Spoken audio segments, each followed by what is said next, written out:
Hello, everyone, and welcome. My name is Sean, and here we're going to talk about some interesting car news that has hit the automotive news circuit in the last few weeks, from electrification woes to some companies really being on the brink of disaster and some surviving. So let's get into it. So, to start things off, here we're talking about Lotus, and it looks like they're seeing the realities of how costly transitioning from gas to full EVs is.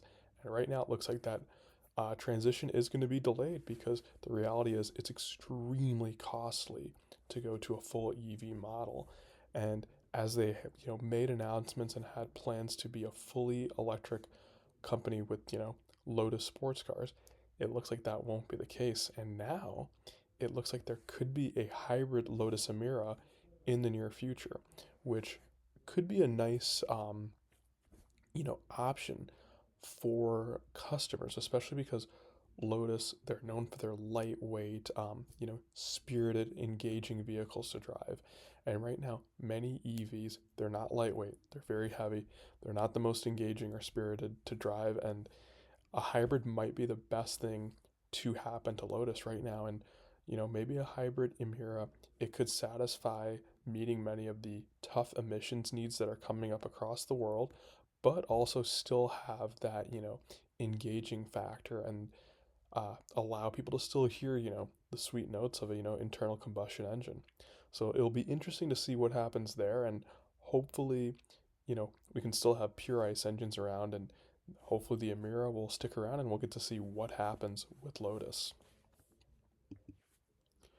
Also, the current generation of the Toyota Supra, it's nearing the end of its life cycle, and we can see that here because Toyota has released the final edition.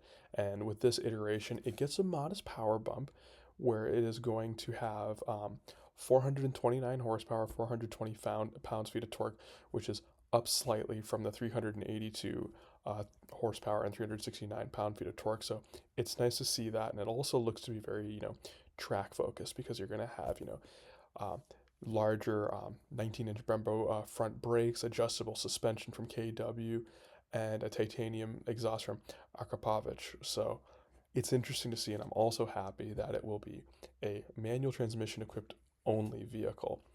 It seems that it's going to be a limited production run with only 300 units, and at this time, I'm not sure if it's going to come to the States.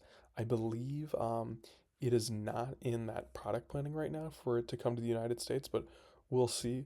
Overall, though, it's a nice way to send out this generation of the Supra, and we may have a slight gap before we get the next generation. And there have been some interesting rumors floating around that there may be a four-cylinder Supra using a new engine that Toyota is developing right now, a turbocharged four-cylinder that they believe will be the spiritual successor to the 2JZ, but that remains to be seen. And I have a feeling we won't see a new Supra for a few years, but we'll see. We'll have to keep an eye on that, and hopefully, not only will this, final edition, be well received, and it'll be interesting to see what the automotive press says about it, but hopefully we'll get a, glimpse or some insights as to what the next generation Supra will have.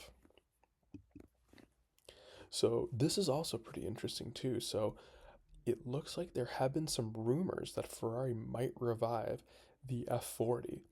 Now, this comeback, it would be similar to what Lamborghini did with the Countach, where they had a Countach revival based on the Lamborghini Cayenne. And, Ferrari's done similar tribute models with their Icona models like the Monza SP1 and SP2 and the Daytona SP3. So it will be interesting to see what happens. Now, powertrains and, horsepower and, performance figures, they're definitely still unknown. And a lot of people are expecting it to have some sort of variation of the new twin turbo V6 that's found in the F80, but I'm hoping that we could see maybe a hybrid V8 similar to what's found in the SF90. It is hard to say what will be powering this, potential, revival slash greatest hits model, but I have some hopes.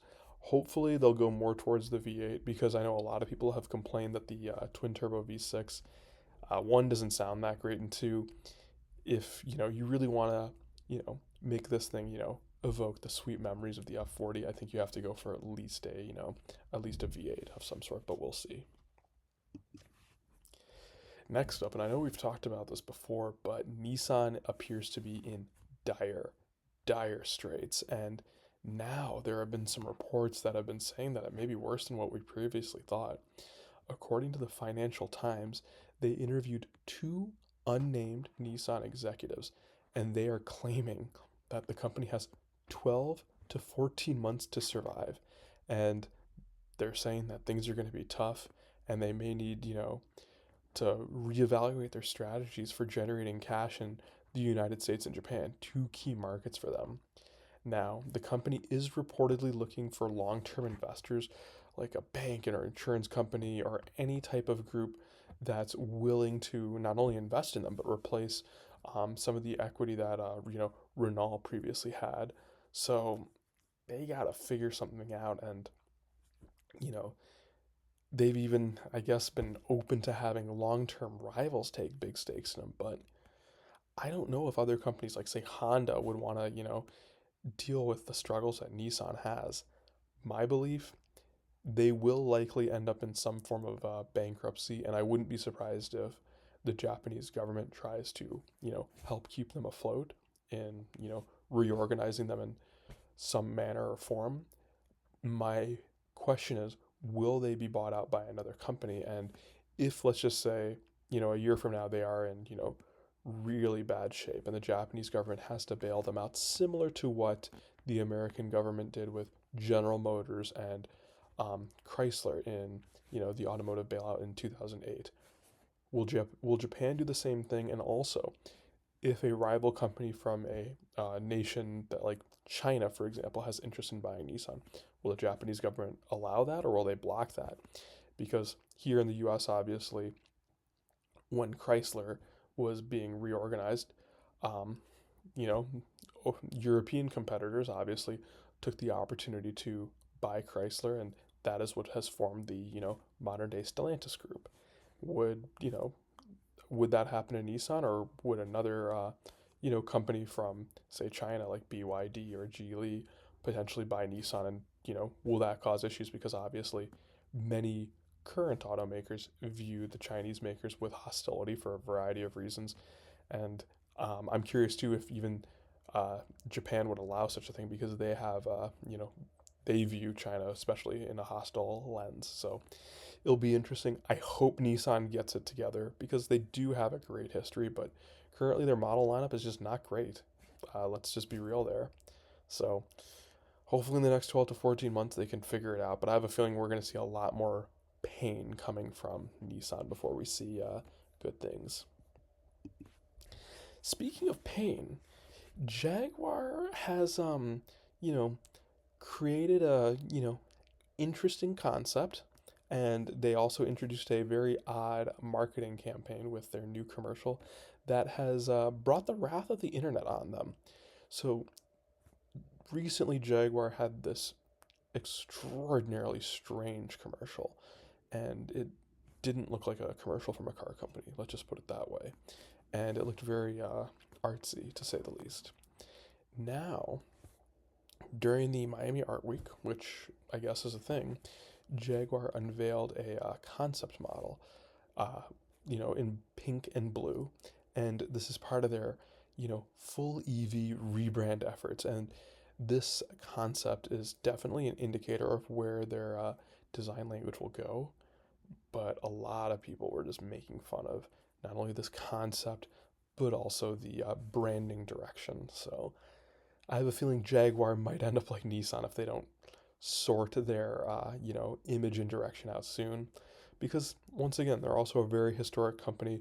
Over the last 15 or 20 years they have lost their way though, and other makers from Germany such as Audi, BMW, and Mercedes-Benz, they have really stayed at the peak of luxury, unlike Jaguar, which is, at least in the American market, largely forgotten. And also I believe even in their home market they're largely forgotten. So it'll be interesting to see if they can regain their footing. I should also note that they have mentioned that they plan on being a smaller volume maker, so they want to, make less cars and sell them for more money, we'll see if that model is feasible for them, and we'll see if it works out. So, best of luck to you guys. And speaking of some good luck, Recaro seats has been saved. The famed automotive seat maker has been saved for now. Recently, they filed for bankruptcy basically at the beginning of the year, and they had severe financial struggles and pricing increases, and also loss of a key supplier contract. I believe that key supplier was General Motors, but I'm not certain. Either way, that they lost a big source of revenue, and now the the Promo Group has signed an investment agreement to take over ownership of Recaro and hopefully get them, back to a profitable manner, and hopefully they can form some new contracts and continue to be one of the, the premier performance seat brands in the industry. So right now, the plan to relaunch across Europe with this new backing will come in the, early part of 2025. And overall, I think this is a great thing, and I hope this will attract other automakers to work with Recaro again soon. All right, well, that's it for me in the top car news. My name is Sean, and I hope to be back soon with another video. Hope everyone's doing well. Take care, like, and subscribe.